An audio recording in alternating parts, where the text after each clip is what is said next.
तुमचं नाव आणि पत्ता सांगा. रावसाहेब विलास पाटील, राहणार बरकतपूर तालुका कन्नड, जिल्हा छत्रपती संभाजीनगर. सर तुम्ही या हातातलं जे औषध घेतलेलं आहे बघा हातात, हां हां. RP76 हो नावाचं, तुमच्या शेतात कधी वापरलं आहे का? हो, अद्रक करता वापरलं आहे मागच्या वर्षी.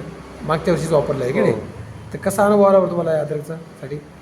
याचा रिझल्ट म्हणजे असं आहे की खूप छान आहे. फुटवे पण जास्त निघतं खाली हां. आणि वरची जी ग्रोथ आहे अद्रकीची, ते हाईट वगैरे चांगली असते.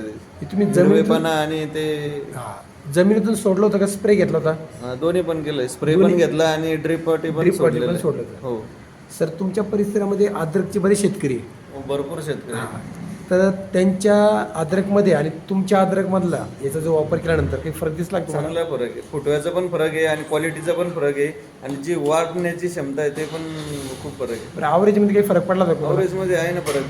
10 ते 20 क्विंटलचा फरक आहे 20 दुसऱ्या किलोचा शेतकऱ्यामध्ये. दुसऱ्या शेतकऱ्यापेक्षा. हो, म्हणजे हा या RPSवर तुमचा विश्वास बसला आहे का? 100% वापरलेलं आहे म्हणून वापरले. काही विषय नाही. आज पुन्हा तुम्ही घेतले आता पुढच्या हो, पिकासाठी. हो. आता हे सरांकडून घेतलंय सध्या, हे हिवाळ्यान सर आहे. हिवाळ्या सरांकडून घेतलेलं आहे. हो. याच्या अगोदर तुम्ही कुठून वापरत होते सर? असं दुकानातून तुम्हाला भेटलं होतं, पण आता प्रॉपर तुम्हाला डायरेक्ट भेटलं, धनंजय मार्फत भेटलेलं आहे. तर तुमच्यासोबत अजून बंधूसुद्धा आहे आपले, हो हो. तर त्यांचा एक अनुभव ऐकू. भाऊ नमस्कार.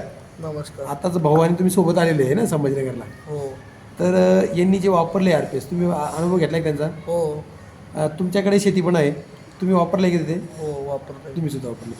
बरं तुमचा विश्वास बसलाय का याच्यावर? हो. तुमचा विश्वास बसलाय. खूप धन्यवाद सर.